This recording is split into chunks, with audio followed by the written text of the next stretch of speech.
The British Parliament buildings were the scene of a deadly terror attack this week after a man in a car mowed down pedestrians on Westminster Bridge and then stabbed a police officer to death. The attack killed 5 people, including the suspect, and injured more than 40 people. The attack comes exactly 1 year after Islamic State terrorists launched multiple suicide bomb attacks in Brussels. VOA's London Bureau Chief Luis Ramirez has our report. For months, counterterrorism officials have warned an attack in Britain was highly likely, and now it has happened. Moments of terror in the heart of London, an area normally crowded with tourists. It was quite loud, and us 3 like bang, bang, bang, and then all of a sudden we could see on the road people who started running like crazy, and I was like, what happened? What he and others heard was the sound of police shooting the attacker. Officials say emerged from a car and fatally stabbed a police officer outside Parliament. Those hit by the car included French school children on a field trip. Witnesses said one victim ended up in the river. The dead included the attacker who stabbed a police officer at Parliament before police opened fire on him. Only minutes after the incident outside the Houses of Parliament, London Metropolitan Police sealed off the entire area, evacuated members of Parliament, and within minutes said they were treating it as a terrorist incident for now. The terrorists chose to strike at the heart of our capital city, where people of all nationalities, religions and cultures come together to celebrate the values of liberty, democracy and freedom of speech. And for the latest now on the London attack, we are joined from our London studio by VOA European correspondent Luis Ramirez, who filed that report for us, and right here in Washington by VOA National Security correspondent Jeff Seldin. I thank both of you for joining us. Luis, here we go again. Let me start with you. So Islamic State has now claimed responsibility for this attack. More people have now been taken into custody. What's the latest now as we head into the weekend? Well, certainly we can expect more arrests because this investigation, police are describing it as fast-paced and intense, much of it focusing on the city of Birmingham, where the suspect, who's since been identified as Khalid Massoud, 52 years old and a British-born, spent much time in that city. That's where he rented the car. That's where some of the people he associated with have been taken into custody, being held for investigation, and addresses being searched.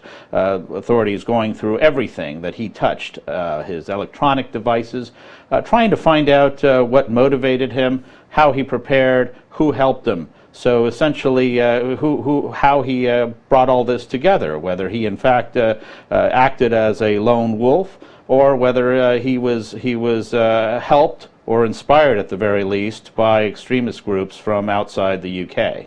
We know this was quite a terrorizing situation for a lot of pedestrians and residents in London when it took place. What is the mood right now, Luis, in London? Well, I was walking around, just around the buildings, the Houses of Parliament earlier today, and I can tell you that it's remarkable to see just how quickly the area has gone back to normal. All the streets are open again. There was a perimeter in the days after, but everything is open again, and the tourists.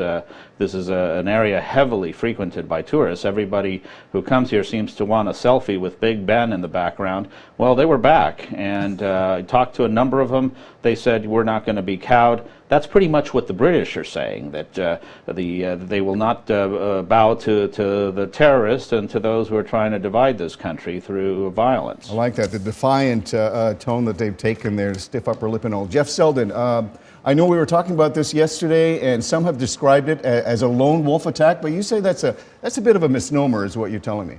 Yeah, most terrorism officials, whether in the United States or in Europe, no longer look at these attackers as lone wolves. They may be lone attackers. They may be carrying out whatever attack they're planning, like here in London, like the one in Nice, like the one that we saw in Germany not too long ago, which were also car attacks. Right. There were lone actors, but they always had some sort of help. They always had some sort of communication. The question that investigators are going to be looking into, as Luis mentioned, is who perhaps helped them? Who were they in touch with? How much was this somebody who was prepared to go and attack? And how much was somebody who was pushed, who was directed perhaps more forcefully by somebody within a terrorist organization. So Jeff, you're suggesting that before this attack happened, this Masood character would have had some supporters, some sympathizers before he actually became radicalized? What investigators here from the U.S. have found when they look at the web of connections between the people who have been convicted in the U.S. for terrorism is that there seems to be a community. Sometimes it's an in-person community where people, and sometimes they're not always supporting the same terrorist group, but they have these same types of ideas, these same types of grievances, and they tend to reinforce each other, whether in person or whether online. What's going to be interesting is how did that play out with Masood in the London attack? Who was he talking to in the days before the attack? Why did he choose that day?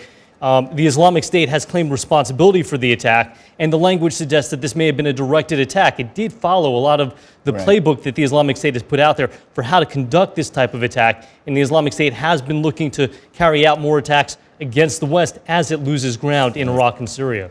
So, Luis, I know you mentioned his name to be Khalid Masood. He was British-born, 52 years old. What else do we know about Masood? Has he ever been a person of interest?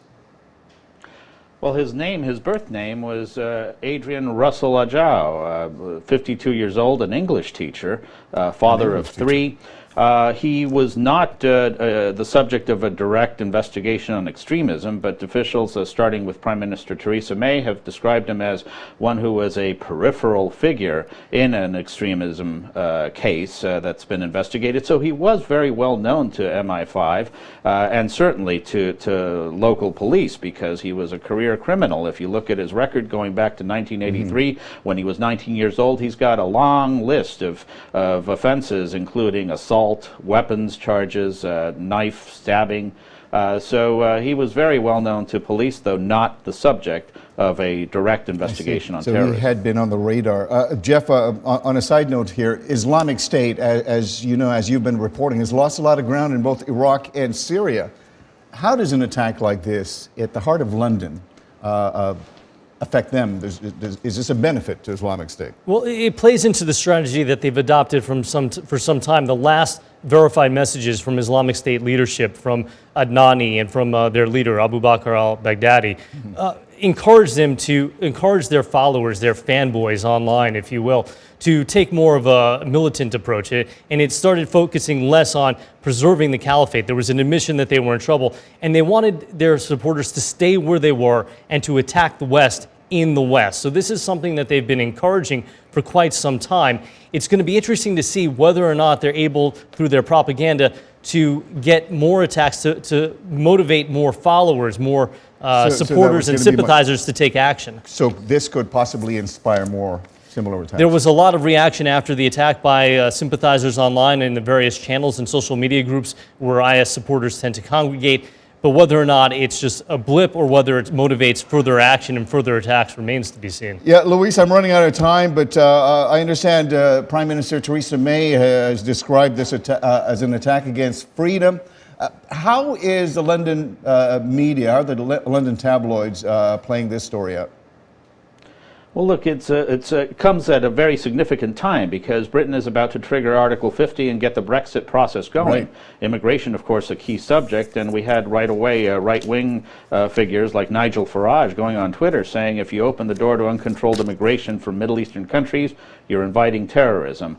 And so immigration policy is going to be shaped. Britain's new immigration policy is going to be shaped over the next 2 years, and this will certainly have something to do with it. Well, keep us posted. Thank you for your reports, Luis Ramirez and Jeff Seldin. We're going to take a short break right now, but when we come back, what the FBI director thinks about the president's wiretapping claims and whether the Trump campaign colluded with Russian officials to win the 2016 U.S. election. This is The Correspondents on Voice of America.